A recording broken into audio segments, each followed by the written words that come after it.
Hello, this is John Wayne Mercure, the Sonneteer, the Society of Living Poets, Chandler, Arizona. And I always mention Chandler because in Metro Phoenix, it's beautiful here. Sometimes it gets hot, but the homes are air conditioned and so are the cars. And I haven't seen snow in 21 years, and I love to ski and I love to ice fish, but I don't know. That cold gets to your bones and the pipes freeze and the cars won't start, and 4 million people just in this county. And I want to welcome you here into the Society of Living Poets. In the scriptures it says this: you're not supposed to be alone. And if you are, you'll always have God. But you are created a companion. And that's what sonnet is about. Sonnet number 189. Your lady, your heavenly gift from God, you guys out there. Men shoot themselves in their very souls when they don't respect ladies. They murder their own spirits. The gift of love is taken for granted, abandoned, insanely desperate. From the very beginning of being a false macho man, brusque, rude manners. Some men never learn respect for other people's daughters. You men, think about it. They're treating other people's daughters like that. Their lives are never again without worry and continual sorrow because they've earned it by disrespecting other people's daughters. Bare souls naked to future traumas, loneliness, isolated tomorrows, bragging of how many young ladies they have callously violated, knowing not that is their own souls and spirits that are forever desecrated. Consider someone violating your own daughter, your own mother, your own sister, your own wife, seducers of a lady's virtuous honor, a beast, an animal who kissed her and seduced her and molested her and probably raped her. Honesty is dead when raw sex is cutting wounds deep into hearts. Destiny demands recompense and justice for lives ripped apart. Men's futures are haunted with torment for crimes against females. And a lot of you out there aren't listening because you're guilty.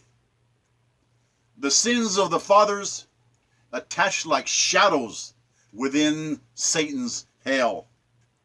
Families bereft of love, scattered like worthless raw sewage. Where are the fathers? Where are the decent husbands? Stories of sorrow followed fast by lives drowning in garbage. Men whose quiet inner voices incessantly nag them, their consciences, torture them, accuse them, beginning lifelong misfortune, chaos, reputations to lose. Ladies are to be respected, not treated like meat to be used. Maybe females of your own family will pay for your cruel abuse. The laws of balance and equilibrium swing back and forth with certain vengeance because maidens and damsels were unprotected by good intentions.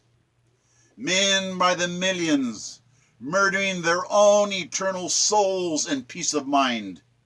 Rotten monsters forever, the lustful blind leading the blind. Terrible fathers, absent husbands, shirking their sacred responsibilities. Horridly lurid pleasures, morphed into perpetual insanity. The conscience literally screams through the endless nights. What did you do? You're guilty. You're culpable. You're an accessory. You did it. Prurience in the end impales the lecher's soul with fright. What's going to happen? What's going to happen to me when I have to answer for my deeds?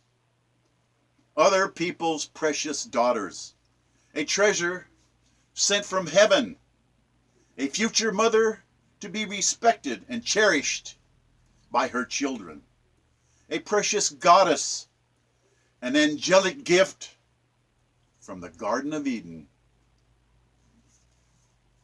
The song that I just read, the copyright on January the 29th, 2006. Gee, I wrote it 11 years ago. And I know a lot of you out there, you're just going to keep doing what you're doing. You have no respect. And then you wonder why your life is screwed up. If you really searched, because of your evil deeds, we pay for everything we ever do. Every idle word, every evil deed, down to the last jot and the last tittle. And people say, ooh, he said tittle. That's because their minds are filthy. Do you know what a tittle is? It's the dot on the end of every sentence. You will pay to the last dot.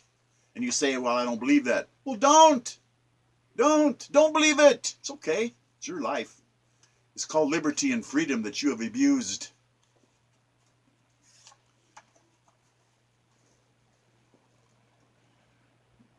This is sonnet number 191. Searching for meaning, searching for love. That's why we're here. That's why you're alive. Because of love. You have to search for your own. We shove and hate each other. We insult and continuously malign each other.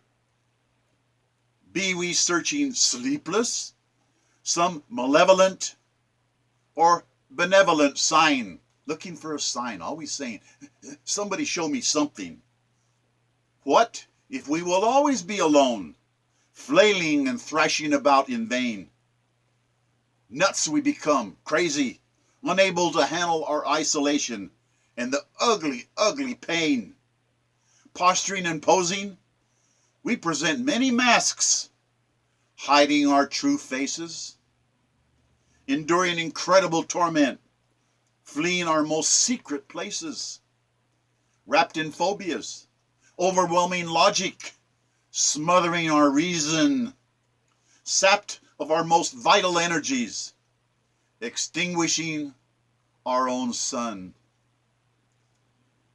We put on a brave face and struggle through each arduous day. See happiness through distant windows, watching others happy, others playing. Very young we learn that the wealthy have eyes of vacant shame. Do they love me or for my money? Is it me or is it my possessions? Scary scenarios, lives of luxury deadened by tarnished names, unable to see beyond false idols, stealing love with false temporary shame and fame. Unstable lives racked by divorce, deceitfully wicked games. Fear grips our fragile hearts with an icy, pitiless intensity. Clear epiphanies startle us with starkly monstrous futility. Life pummels us and batters us and showers us with cruel adversities. Strife embattles us all. Perilous pitfalls, heartless cities. Dead elevator stairs. In an elevator, look around. The way people stare. Through the human jungle, we stumble on the big city, where millions of people can be alone, together. Heads befogged and muddled by sacred promises, betrayed and gone. Pharmaceutical, drunken stupors sheathe our souls in dark despair. Hypocritical, talking heads, motion pictures, TV, reading scripts, teleprompters, as if they cared. Multiple, vapid, meaningless relationships, killing our spirits, murdering our own souls, inescapably guilty personal hells our tortured souls inherit. Fitfully, we fight the justice, the commandment number 7, thou shalt not commit adultery, recorded eternally. Pitifully, we whine and snivel, while within we perish emotionally. Life squandered like worthless trash, ensnaring us hideously. We are watched from above, all around us, nagged from within in our conscience, interminably. The hardness of our hearts, bleeding without cease, so many detours, aimless, sordid affairs, without love. Oh, the horror of horrors. The emptiness of emotion, a dark tunnel leading us to nevermore. Evermore, never. John Wayne Mercure, the Sonneteer. The copyright on this one is February the 2nd, 2006. Gee, 11 years ago. We have to look for love, and we have to do it in the right way. And if you don't, you think you're not being watched? You think this is the only reality? We have to pay for everything. And I'll tell you something, people are always saying, well, Judgment Day happens when we die. No, it doesn't. Judgment Day is every day, every single day. At the end of the day, you got to ask, hey, did I really do good or did I do evil? And if you don't do that, you're an idiot. And the fool in his heart, in her heart, they say there is no God. Really? You think that all you want? Who do you think made everything? You think everything is an accident? That's really how stupid you are.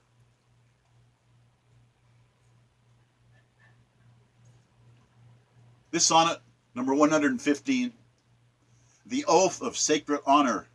People are always swearing all the time. I give my promise. I give my oath. I mean it. I will not break my word. My word is my bond. Really? It's not just a word. It is your family honor. And this sonnet says so. Thy word is thy bond. You're bound by heart and soul. No mark of Cain, liar.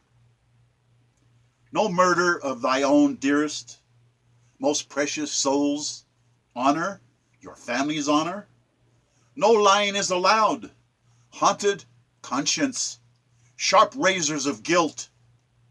Dying rather than lying, facing the gallows and the guillotine and never lying no matter what. Bravely facing torture, anguish beyond endurance, undaunted. Disgrace is defeated with spirit and soul, intrepidly unviolated. Live true at all times. Teach you the commandment number 8, thou shalt not steal. It isn't just property. You can't steal from your own soul, from your own spirit, from your own family's honor. You can't do it without a terrible, terrible penalty. That's my favorite commandment, number 8, thou shalt not steal.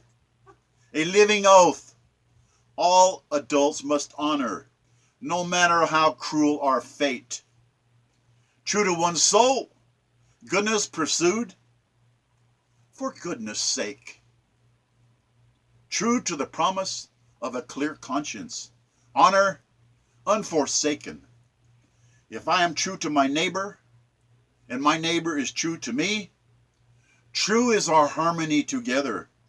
True can be mutual respect and prosperity. Peaceful sleep kisses velvet night. Heavenly dreams do come true. Graceful living, a reward for righteousness inside of you. Mental turmoil, chaos, and savage neuroses claw the weak and the wicked. Spoil lives, destroyed families, lost in sin, condemned, omnipotent, sworn oath, ironclad human promise, the vow of sacred honor. Cosmic perjury to lie, penalties eternal, hauntingly dishonorable. It's best to watch the fate of the wicked, see what happens to them, and avoid their lying ways. The test of good over evil, right over wrong, all of your days. Sacred oaths and promises cannot be broken without harsh penalties. You pay now or you pay later, but everybody pays. Sacrilegious disrespect, destruction will demolish prosperity. Stringent laws of physics guarantee an evil or a good reward.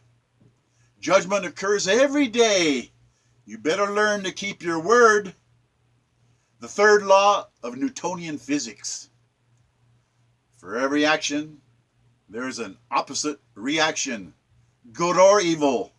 Karma rewards good with good. The wicked think evil is victorious, wading in human blood. The conscience gives the wicked no peace. Guilt lives forever. Vengeance is mine, saith the deity, saith God. It's better to live with honor. René Descartes, fabulous mathematician. He was a genius, a profound philosopher. Cogito ergo sum. I think, therefore I am. I am. Your mind, the fact you can think, that itself is a miracle. A way of recognizing God's voice so we can understand. Betray your honor, sell out your integrity, you break your oath and you will be damned. And I know a lot of people think that isn't true, but it is. And we as a nation got to understand. When you give your word, you better keep it. You do it in court, they'll send you to jail for perjury if you lie. They should. They should. Because an oath is not just a word. This sonnet, copyright, October the 15th, 2005. Gee, I wrote it 12 years ago. Now listen, I know there's a lot of you out there you just don't understand, but you will. It's written. You will learn whether you want to learn, kicking and screaming. It'll just take you a long time, maybe more than just this life, but everybody pays. And just like marriage vows, just like vows in court, you're being judged every day. I wish you the best. Keep your word. Keep your promises. Keep your vows. Think of your family. Think of your ancestors that are watching you. God bless us, everyone. John Wayne Mercure, the Sonneteer. Thank you.